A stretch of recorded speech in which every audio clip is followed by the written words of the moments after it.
2D platformers have created not only some of the greatest games ever made, but also some of the most iconic characters in pop culture, period. This is my absolute favorite genre of all time. So, that being said, this was one of the most difficult top 10s that I've ever had to make. I do need to lay down 2 ground rules here. 1 game per franchise. I need to create some variety here, and this can't all just be Bubsy. And 2, no Metroidvanias. While there certainly is platforming within them, I feel like Metroidvanias are a huge subgenre deserving of their own list someday, and this list was already tough enough for me to make. So, with that out of the way, let's jump into my top 10 favorite 2D platformers of all time.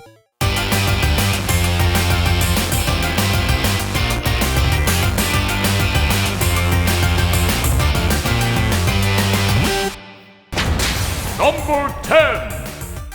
Yeah, I was one of the few people that actually really liked Yooka-Laylee. It served as a perfect callback to Banjo-Kazooie, and I couldn't wait to see what Playtonic Games had coming next. And I was not disappointed. Yooka-Laylee and the Impossible Lair is the fathers of Donkey Kong Country, creating a brand new Donkey Kong Country. Each level is gorgeous and has different sides to them based on how you interact with the overworld, giving this platformer a remarkable amount of replayability. You can wait for the tide to come in on the beach level, and it becomes underwater. There are also tonics that can change gameplay to make big visual changes. But the most interesting thing about the whole game is the titular Impossible Lair. This is both the first and last level of the game. If you like, you can access it from the very beginning and try to beat the whole game on your first attempt. And you'll actually be rewarded with a great completion bonus, but I do not recommend this. It is very rough. Playing all the other levels and exploring the overworld makes the Impossible Lair much easier and serves a much more satisfying completion experience. Yes, you'll be short a single tonic at the end of the day, but you won't be nearly as furious as I was trying to beat this level without any boost or items of any kind. But whether you want to experience the joy you got from the original Donkey Kong Country games, or try one of the hardest completion challenges I've ever attempted, you've got to play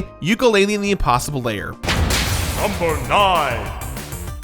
So in the early 2000s, 3D platformers were all the rage. However, 2D platformers were still going strong, with indie developers uploading their games to Newgrounds.com. With games like Fancy Pants Adventure and Achievement Unlocked, the community on Newgrounds proved there was still plenty of staying power in the genre. And this all culminated with Edmund McMillen and his big hit, Super Meat Boy. Super Meat Boy is hard. Really hard, and it revels in it. Your character is literally a boy made of meat who will die instantly if he comes in contact with just about anything. And if he does, you see it all over the screen. While this may seem disheartening at first, it's actually a really useful tool. You will be retrying each level multiple times, and seeing the trail of blood from previous failed runs shows you what just didn't work. This game becomes addicting, and you can't help but try to complete the levels as much as possible. This game is still an absolute blast to play. The fast-paced, pixel-precise, and inventive platforming makes for a game that you won't want to put down. It's no wonder that Super Meat Boy helped jumpstart the indie game revolution of the 2010s. Number 8. Nowadays, we take portable gaming for granted. A great game on my phone or Nintendo Switch? Yeah, of course, but that wasn't always the case. Which is why one of the biggest games to send shockwaves through the handheld landscapes was Super Mario Land 2: The 6 Golden Coins. I can hear you now. Gerard, are you seriously giving the Mario slot on your list to Super Mario Land 2? Of course not, dear viewer. This entry doesn't represent Mario. It represents Mario Land and the Game Boy. It's a completely different group of developers making the game on a portable console. I count it personally as its own unique entity, and you can certainly fight with me about that in the comments down below. Shoutouts to the one asshole who puts the time code at the very end of the video. You are awesome every time, my friend. And even if it wasn't, it more than deserves to be on this list. This was the first time ever that a game with this much polish was on a portable system. Gameplay is tight and precise, with some exceptionally bizarre level designs unseen in any other Mario game at this point, like the moon level, or venturing inside a gigantic mechanized Mario. And that's not even mentioning getting eaten by a giant turtle, or the enemy that is literally a walking Jason mask with a knife in its head. What the f***? Super Mario Land 2 was a landmark game that proved that a game you play in the car can be just as good as the game you play at home. It's easy to pick up and just strange enough to keep you interested. This is one of the best games on the Game Boy for a reason. You should absolutely give it a shot if you've never played it before. And now, since you're all probably being so adamant about it, we are officially done with the Mario universe. Number 7. There is no other character in the Mario universe as likable as Yoshi. Seriously, if you or someone hates Yoshi, go get help. I'm worried about you. And while this game isn't the first time we were introduced to the happiest dinosaur, this marks the first and best time we got a solo adventure to play as him. Yoshi's Island is an absolute delight through and through. You control Yoshi as you try to unite Baby Mario with Baby Luigi while avoiding the minions of Kamek and Baby Bowser. And the game controls like a dream with a lot of Yoshi staples coming from this game, like his flutter jump and chucking eggs. Beyond tight controls, Yoshi's Island offers gorgeous sprawling and maze-like levels, unlike anything we had seen in the Mario universe up to this point. Everything looks like it was just hand-drawn with a crayon, and it's all just so darn cute, complemented further by transformations and power stars that allow Yoshi or even Baby Mario, respectively, to traverse through these levels in substantially different ways throughout your play sessions. Yoshi's Island was supposed to be a much more relaxed game for people getting into their first platformer, but Nintendo also wound up creating one of the prettiest, most precise platformers in their entire catalog. Plus, it accurately shows you what happens when you eat mushrooms. Number 6.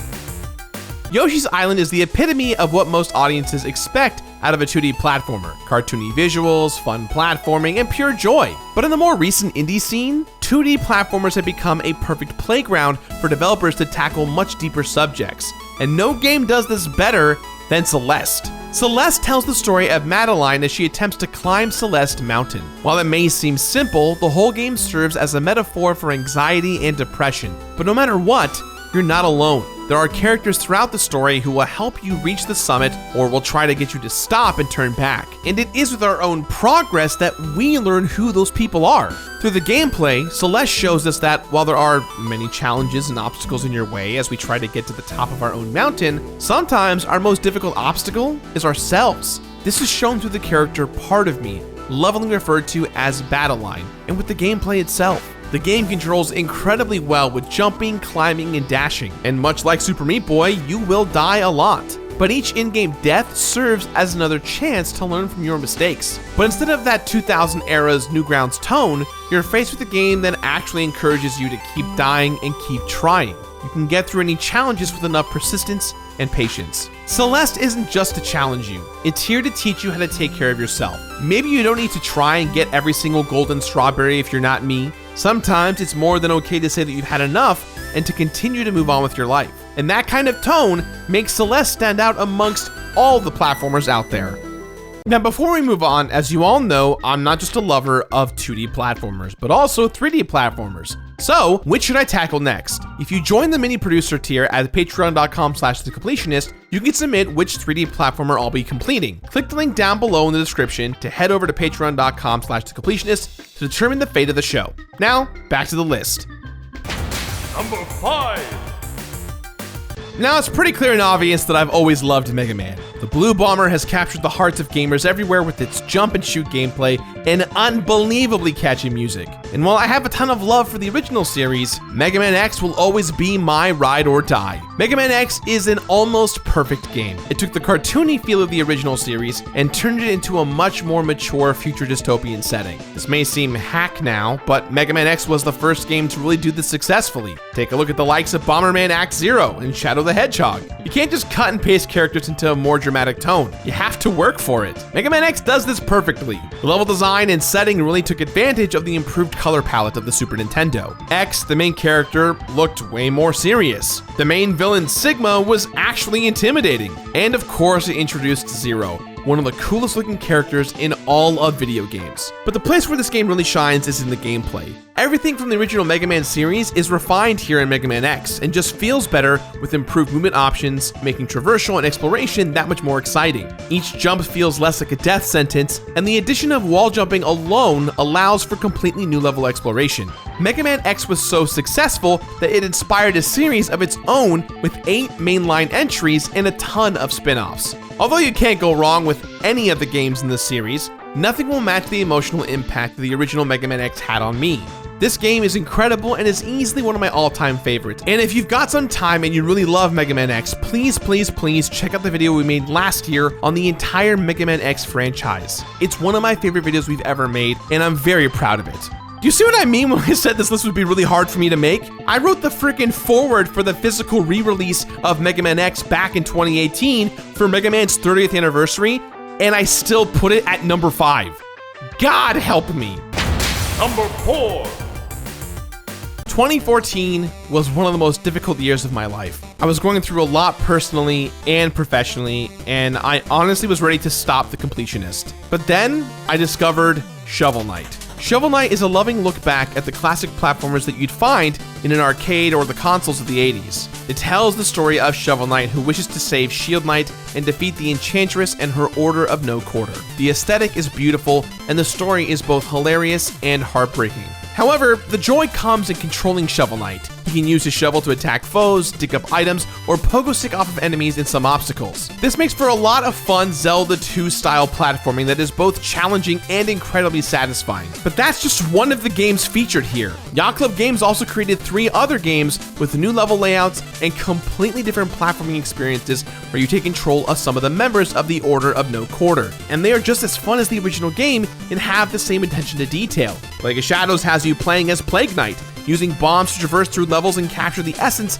of the other knights in the Order of No Quarter. Spectre of Torment features Spectre Knight, who uses their scythe to dash across levels and eventually earn back his humanity. And King of Cards stars King Knight as he shoulder bashes enemies on his way to become the best at the card game Joustus. Shovel Knight is easily my favorite game of the past decade, and the treasure trove is just so much more of what I love.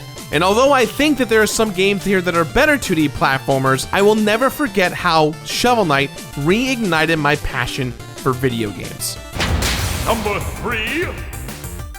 Plain and simple, Sonic Mania is my favorite 2D Sonic game. It brings in that classic feel from the original games while also adding in a ton of new elements. And it's no wonder that this game finds a balance between old and new because it was developed by a few superfans. Sonic Mania not only captures the speed that everyone recognizes from the original Sonic games, but does an amazing job of bringing back classic levels with a new twist. The first acts of returning levels are incredibly similar to the originals, but the second act always takes them in a new direction. And the new levels are wildly interesting, featuring such awesome aesthetics as the Golden Age of Hollywood and Monument Valley. Heck, you literally get shot out of a revolver. But it's not just the levels and aesthetics that are a mix of the old and new. A lot of classic elements from all 2D Sonic games are seen here, but implemented a lot smarter. Rings are strategically placed so that you'll explore new areas. The elemental shields are back, but also have an effect on the level around you.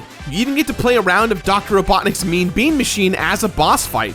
And there are even classic characters that are reborn here. Mighty the Armadillo and Ray the Flying Squirrel became part of the game with the Sonic Mania Plus DLC after not being seen since Sega Sonic the Hedgehog in the arcades. And they are worthy additions to the classic Sonic trio. And to give you all context, up until then, Sonic 3 and Knuckles was my favorite Sonic game of all time. Sonic Mania is everything I wanted a modern 2D Sonic game to be and way more. It serves as a sweet blend between old and new and proved that Retro Sonic still has a place in modern gaming. It's the perfect love letter to fans of the series and deserves to be remembered as possibly the greatest Sonic game ever made.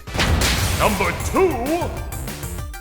Sonic may be the leader in speed, but Mario is the absolute king of all platformers. When discussing the old Jumpman, every Mario fan must answer one major question when talking about the 2D Mario games. Which is his best adventure? Many people will scream from the heavens that Super Mario Bros. 3 is in fact the best 2D platformer of all time. Some even just say deadass the original is the best. And people tend to mention Super Mario 2 USA even though it's actually still very good. For me, it's none of these 3. Super Mario World is my favorite 2D Mario game hands down. Yes, Super Mario Bros. 3 is great. It introduced the Tanuki suit, and the theatrical aesthetic is wonderful. But there is something about Super Mario World that just sticks with me. Dinosaur Island is one of the best Mario overworlds. It is so bouncy and happy while also hiding a ton of secrets that are a total blast to find. The boss battles are fun, and the Boo houses are always a treat to explore. Super Mario World also introduces some of the coolest things in the entire Mario franchise. The spin jump came from here. The feather cape, one of the best power-ups of all time, is only featured here. And of course, this is where Yoshi was introduced. How can you not love everything that is inside this game? And I haven't even covered half of what this game has to offer. finding the keys in order to unlock secret areas, inflating Mario with the power balloon, and discovering Star World for the very first time, resulting in changing the overworld from spring to fall once you've completed even the super special stages. Everything about this game is absolutely magical, including the community around it. I, of course, am talking about Kaizo Mario. In fact, not just Kaizo Mario, the entire mod community on the SMW Central website, and the streamers on Twitch that reminded me why I love Super Mario World so much. And since 2015 until now, Super Mario Maker 1 and 2 has only emboldened my bond and love for all of the Mario titles. But not only that, it's really made my love of Mario World stand out even more. So really what it comes down to is this. When I think of what Mario looks like, I think of this sprite. Ironically enough, I think it's the ugliest sprite, but I still think of 2D Mario perfection. I think of Super Mario World. Number 1!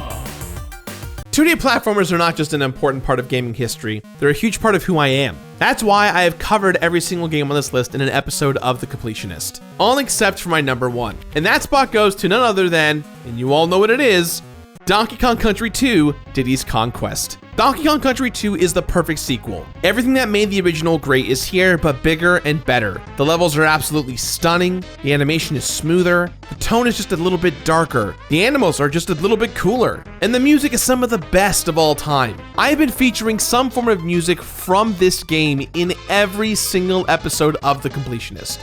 Diddy and Dixie Kong control perfectly. Getting rid of Donkey's slower controls was a brilliant decision by Rare in order to change what this game is supposed to be. Diddy's speed and maneuverability are back from the original, and Dixie's higher jump and hair twirl made for a completely unique platforming experience.